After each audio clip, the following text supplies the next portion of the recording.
Guys, welcome to big topic. இந்த வீடியோவில் நம்ம பார்க்க போகிறது யாருக்கான வீடியோ அப்படின்னா நமக்கான ஒரு வீடியோ, நம்ம தமிழக வெற்றி கழகத்துக்கான ஒரு வீடியோ அப்படின்னு தான் சொல்லணும். இதில் நான் ஏன் அந்த விஷயத்தை நான் பேசுகிறேன் அப்படின்னா, தமிழக வெற்றி கழகம் எந்தெந்த இடத்துல பார்த்தோன்னா நிறைய பேர்கிட்ட பார்த்தோன்னா ஒரு தவறான புரிதல் ஏற்படுத்துது. தமிழக வெற்றி கழகம் எந்தெந்த இடத்துல பார்த்தோன்னா ஒரு சில பேரோட முரண்படுது. தமிழக வெற்றி கழகம் பார்த்தோன்னா ஒரு சில விஷயங்களை பார்த்தோன்னா ஏன் நிறைய பேர் கலாய்க்கிற மாதிரியும் ட்ரோல் பண்ணுற மாதிரியான விஷயங்களும் நடக்குது அப்படிங்கிறத பார்த்தோன்னா முன்கூட்டியே நம்ம தெரிஞ்சுக்கிட்டு அதை சரி பண்ணுறத பார்த்தோம்னா நல்ல விஷயம்.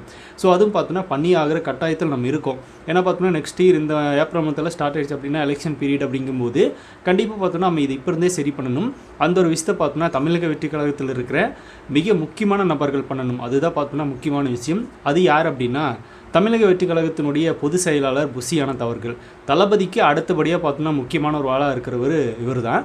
ஸோ இவரை பற்றி நம்ம என்ன பேச போகிறோம் அப்படின்னா, இவர் மிக முக்கியமான விஷயங்கள் பார்த்தோன்னா பொது தளங்களில் வைக்கணும் அப்படிங்கிறது ஒரு கோரிக்கையாகவே நம்ம வச்சுக்கலாம். எக்ஸாம்பிளுக்கு சொல்லணும் அப்படின்னா, இப்போ விஜய் அவர்களால் பார்த்தோம்னா பெரிய அளவில் வெளியே வர முடியல, ப்ரெஸ்ஸை மீட் பண்ண முடியல. ஸோ மாநாடு போடுவார், அதுக்கப்புறமா மக்கள் பிரச்சனை அப்படிங்கும்போது எதிர் போராட்டத்துக்கு வரும்போது அவர் பேசுவார். மற்றபடி பார்த்தோம்னா அவர் அறிக்கை வெளியிட்டுருக்காரு. ஏன்னா அவரோட சுச்சுவேஷன் அப்படி இருக்கும்போது இன்னும் தளபதி பார்த்தோம்னா இன்னும் முழுமையாக அரசியல் களத்துக்குள்ளே வர முடியாத சுச்சுவேஷன் அவர் இருக்கார். அது காரணம் பார்த்தோம்னா ஜனநாயகன் படத்தோட ஷூட் தான். ஸோ அதை முடிச்சோடனே பார்த்தோம்னா முழுமையாக இறங்க போகிறாரு. அது வரைக்கும் நம்ம பொறுத்துன்னு தான் ஆகணும். ஆனால் அது வரைக்கும் தமிழக வெற்றி கழகத்தினுடைய நிலைப்பாடு, தமிழக வெற்றி கழகம் என்னென்ன பண்ண போகுது, மற்ற எதிர்க்கட்சிகள், அதாவது பார்த்தோம்னா இப்போ ஆளுங்கட்சியாக இருக்கிற திமுக, தமிழக வெற்றி கழகத்துக்கு இப்போதைக்கு அது எதிர்க்கட்சி. ஸோ அந்த கட்சி என்னென்ன விஷயங்களை பார்த்தோம்னா மக்களுக்கு உண்டான ஏமாற்று வேலைகள் பண்ணுது, மக்களை எந்தெந்த விதத்தில் ஏமாத்துது அப்படிங்கிறது எடுத்து வைக்க வேண்டியது தமிழக வெற்றி கழகத்தினுடைய முதல் நிலைப்பாடு. இதை தமிழக வெற்றி கழகத்துடைய முக்கியமான நபர்கள், ரசிகர்கள் அப்படின்னு எல்லாருமே வச்சுட்டு தான் இருக்கும். ஆனால் இதில் பார்த்தோம்னா முன்னாடி நிற்க வேண்டியது யார் அப்படின்னா புஷி ஆனந்த் அவர்கள். ஆனால் அவர் நிற்கிறாரா அப்படின்னு கேட்டால் வாய்ப்புகள் ரொம்பவே கம்மி தான். ஸோ அந்தளவுக்கு தான் பார்த்தோம்னா அவரோட நடவடிக்கைன்றது இருக்குது. ஸோ இதை நம்ம முன்னாடியே சரி பண்ணணும். இப்போ எக்ஸாம்பிளுக்கு பார்த்தோம்னா இன்றைக்கி ஒரு ப்ரெஸ் மீட் ஒன்று கொடுத்துருந்தாரு. அதில் பார்த்தோம்னா அண்ணாமலை அவர்கள் விஜய் அவர்களை பற்றி பார்த்தோம்னா இந்த நடிகைகளோட நடிச்சுட்டு பார்த்தோம்னா அரசியல் பண்ணுறாரு விஜய் அப்படின்னு ஒரு கேள்வி கேட்டிருந்தாங்க. ஸோ அதுக்கு பார்த்தோம்னா கடுமையான ஒரு விமர்சனம், கடுமையான ஒரு எதிர்ப்பு, கடுமையான ஒரு கண்டனம் அப்படிங்கிறது அவர் தெரிவிச்சிருக்கணும். அப்படி இல்லை, விஜய் அவர்கள் பார்த்தோன்னா அவரோட தொழில் ரீதியாக எதுக்கு சம்மந்தப்படுத்தி பேசுகிறீங்க, அவர் பார்த்தோன்னா அரசியலுக்கு மக்களுக்கு நல்லது பண்ண வந்திருக்காரு, அந்த இடத்துல அவர் நடிக்கும் இந்த மாதிரி ஏதோ ஒன்று பார்த்தோன்னா அண்ணாமலைக்கு எதிராக பேசியிருக்கணும். ஆனால் அவர் பார்த்தோன்னா யாரும் என்னமோ சொல்லிட்டு போகிறாங்க, ஆனால் நாங்கள் தளபதி விஜய் அவர்களோட வழியில் பார்த்தோன்னா மக்களுக்கு நல்லது பண்ண வந்திருக்கோம் அப்படின்னு சிம்பிளாக முடிச்சிட்டாரு. இது கூட ஓகே தான், ஓகே ரகத்தில் எடுத்துக்கிற மாதிரி தான் இருந்துச்சு. அப்படியே அடுத்த கேள்வி பார்த்தோன்னா ஒரு முக்கியமான கேள்வி கேட்டிருந்தாங்க. என்ன அப்படின்னா, தமிழ்நாட்டில் சட்ட ஒழுங்கை பற்றி நீங்கள் என்ன நினைக்கிறீங்க அப்படின்னு. உடனே பார்த்தோன்னா அவர் அங்கேருந்து கிளம்பிட்டார். இதுதான் பார்த்தோன்னா பார்க்கும்போது ரொம்பவே வருத்தமாக இருந்துச்சு. ஏன் எதுவும் பேசாமல் போயிட்டார் அப்படின்ற மாதிரி. இது தாவேக்கால பார்த்தோன்னா இருக்கிற தொண்டர்களுக்கு மிகப்பெரிய அளவில் மனசில் எழுந்திருக்கிற ஒரு கேள்வி அப்படிங்கிறதுல எந்த ஒரு மாற்றமும் இல்லை. இப்போ சட்டம் ஒழுங்கு அப்படின்னா இப்போ ஆட்சி யார் கையில் இருக்குன்னா திமுக கையில் இருக்குது. நம்ம எதிர்த்து அரசியல் பந்தில் வந்திருக்கிறது யார் அப்படின்னா திமுகவை. சட்ட ஒழுங்கை பற்றி நேரடியாக ஒரு கேள்வி நம்மக்கிட்டே வருது அப்படின்னா நம்ம அதை யூஸ் பண்ணி பார்த்தோம்னா அந்த இடத்துல ஒரு ப்ரெஸ் மீட் முன்னாடி ஸோ அவங்க ஆட்சி காலத்தில் என்னென்ன நடந்துகிட்ருக்கு அப்படிங்கிறத பார்த்தோம்னா இவரும் ஒரு கண்டனம் தெரிவிக்கிற மாதிரி, அதாவது பார்த்தோன்னா திமுக அரசு என்ன பண்ணிகிட்ருக்கு அப்படிங்கிற சில விஷயங்களை பார்த்தோன்னா பேசியிருக்கலாம். இந்த இடத்துல பார்த்தோன்னா திமுக பற்றி நிறைய விஷயங்களை பேசி மக்களுக்குண்டான ஒரு புரிதல் ஏற்படுத்தியிருக்கலாம். அதை வாய்ப்பு கிடச்சும் அவர் மிஸ் பண்ணிட்டார். ஏன் அப்படிங்கிறது நம்மளுக்கு தெரியல. இப்போ கூட பார்த்தோன்னா ஈரோட்டில் ஹைவேஸில் ஒருத்தரை வெட்டி கொண்டாங்க. அதுக்கப்புறமா ஒரு போலீஸவே எரிச்சு கொண்டிருக்காங்க. அதுக்கப்புறமா இன்னும் கிட்டத்தட்ட 5 கொலைகள் பார்த்தோம்னா தமிழ்நாட்டில் நேற்று நடந்திருக்கு. இந்த மாதிரி பார்த்தோம்னா சட்டம் ஒழுங்கு சீர்கழிஞ்சிருக்கிறதுனால இவங்களை பற்றி இதை பற்றின ஒரு கேள்வி அவங்கக்கிட்ட வரும்போது இதை பார்த்தோம்னா அவங்க ஒரு மிகப்பெரிய கண்டனமாகவே தெரிவிச்சிருக்கலாம். என்ன மாதிரி ஆட்சி நடத்திட்டு இருக்காங்க அப்படிங்கிறத நிறைய விஷயங்களை பேசி பார்த்தோம்னா மக்களுக்கு தெளிவுபடுத்தியிருக்கலாம் இதன் மூலமாக. இன்னும் சொல்லப்போனால் மற்ற கட்சிகள் பேசுறதுக்கும் தமிழக வெற்றி கழகம் பேசுறதுக்கும் ஒரு டிஃப்ரெண்ட் என்ன அப்படின்னா, விஜய் அவர்கள் என்ன பேசினாலும், விஜயோட கட்சி சம்மந்தப்பட்ட நபர்கள் என்ன சொன்னாலும் பார்த்தோம்னா மக்கள்கிட்ட கூடி சீக்கிரமாக ரீச் ஆகிற ஒரு பிராண்டை பார்த்தோம்னா விஜய் அவர்கள் உருவாக்கி வச்சுருக்காரு. அப்படி இருக்கும்போது இந்த வாய்ப்பெல்லாம் நம்ம யூஸ் பண்ணிக்கணும். இதை பற்றி பார்த்தோம்னா மக்கள்கிட்ட ஒரு தெளிவான புரிதலை பார்த்தோம்னா ஏற்படுத்தணும். அதை பார்த்தோம்னா ஏன் அவங்க பண்ணல அப்படிங்கிறது தெரியல. இந்த இடத்துல எனக்கு ரொம்பவே வருத்தமாக இருந்துச்சு. அது மட்டும் இல்லாமல் இப்போ அனைத்து கட்சி கூட்டம் கூட்டியிருந்தாங்களே, அங்கேயும் பார்த்தோம்னா சில கேள்விகள் அவர் கேட்டாங்க. அவர் பார்த்தோம்னா பெரிய அளவில் எதுவுமே சொல்லலை. ஸோ எல்லாத்துக்கும் பார்த்தோம்னா தலைவர் விஜய் அவர்கள் வலியுறுத்திருக்காரு. அவர் பார்த்தோம்னா அறிக்கை சொல்லுவார் அப்படின்னு மாதிரியே சொல்லிடுறாரே தவிர அவரோட கருத்து, ஸோ அவர் என்ன சொல்லணும் அப்படிங்கிறத அவர் பேசுகிறதே இல்லை. அது பார்த்தோம்னா கொஞ்சம் வருத்தமாக இருக்குது. அதாவது எதுக்காக நான் சொல்கிறேன் அப்படின்னா, விஜய் அவர்களுக்கு அடுத்த ஸ்டேஜில் இருக்கிறவர் புஷி ஆனந்த் அவர்கள். ஸோ இவர் மூலமாக தான் பார்த்தோன்னா நம்மளுக்கு ஒரு உந்துதல், நம்மளுக்கு ஒரு பார்த்தோன்னா ஊக்கம். இவர் பேசுகிற சில விஷயங்கள் தான் பார்த்தோன்னா நம்மளை இன்னும் பார்த்தோன்னா அதிக அளவில் மற்ற கட்சிகளை பற்றி பேசுகிறதுக்கும் மற்றவங்கள பற்றி தெரிஞ்சுக்கிறோம் பார்த்தோன்னா ஒரு ஊக்கமாக இருக்கும்.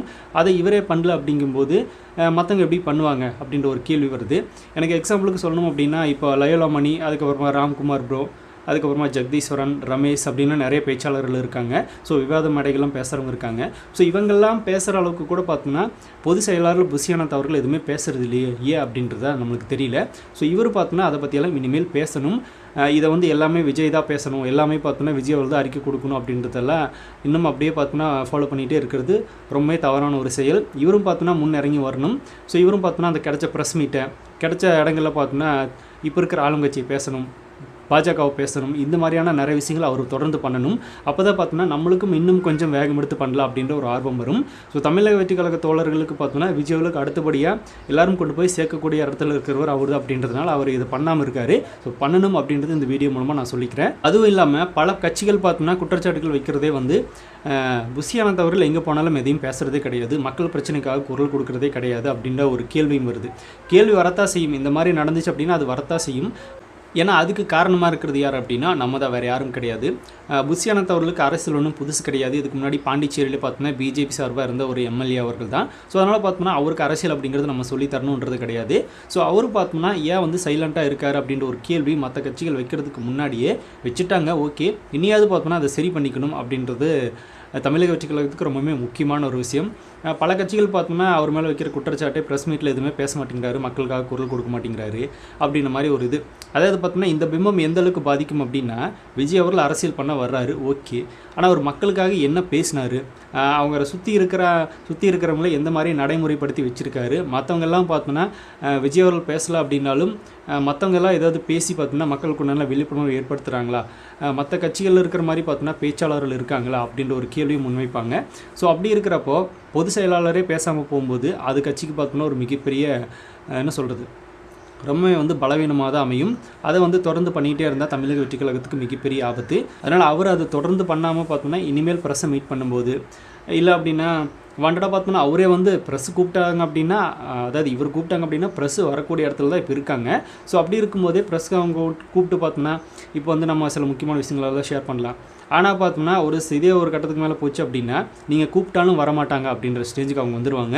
ஏன்னா எதுவுமே பேசாமல் இருந்தால் அங்கே கூப்பிட்டு மட்டும் போய் என்ன பிரயோஜனம் அப்படின்ற அளவுக்கு அவங்களே யோசிக்க ஆரம்பிச்சிருப்பாங்க. ஸோ அந்தளவுக்கு பார்த்தோம்னா நம்ம இடம் கொடுக்கக்கூடாது. எக்ஸாம்பிளுக்கு சொல்லணும் அப்படின்னா, தமிழ்நாட்டில் ப்ரெஸ் மீட் இல்லை அப்படின்னா ஒருத்தர் கட்சியை நடத்த முடியாது. அந்தளவுக்கு பார்த்தோன்னா ஒருத்தர் கட்சி நடத்திட்டு இருக்காரு. யார் அப்படிங்கிறது உங்களுக்கு தெரிஞ்சிருக்கும். அதனால் இதை தொடர்ந்து அவங்க புஷி ஆனந்த் அவர்கள் பேசணும் அப்படின்றது என்னோட விருப்பம். இது என்னோட மைண்டில் மட்டும் கிடையாது, நிறைய விஜய் ரசிகர்களோட மைண்டில் ஓடிட்டு இருக்கிற ஒரு சம்பவம் தான். அதை பெரிய அளவில் பார்த்தோன்னா யாரும் வெளியே சொல்லாமல் இருப்பாங்க. இப்போ இந்த வீடியோ பார்த்துட்டு இருக்கிற டைமில் இங்கே விஜய் ரசிகர்கள் அத்தனை பேர் இருப்பீங்களோ அவங்க எல்லாருமே பார்த்தோன்னா இது உண்மை அப்படின்னா எஸ் அப்படின்னு கமெண்ட்டில் ஷேர் பண்ணுங்கள். ஏன்னா அரசியல் அப்படின்னு வந்ததுக்கப்புறமா இனிமேல் பேச்சு அப்படிங்கிறது ரொம்பவே முக்கியமான ஒரு விஷயம்.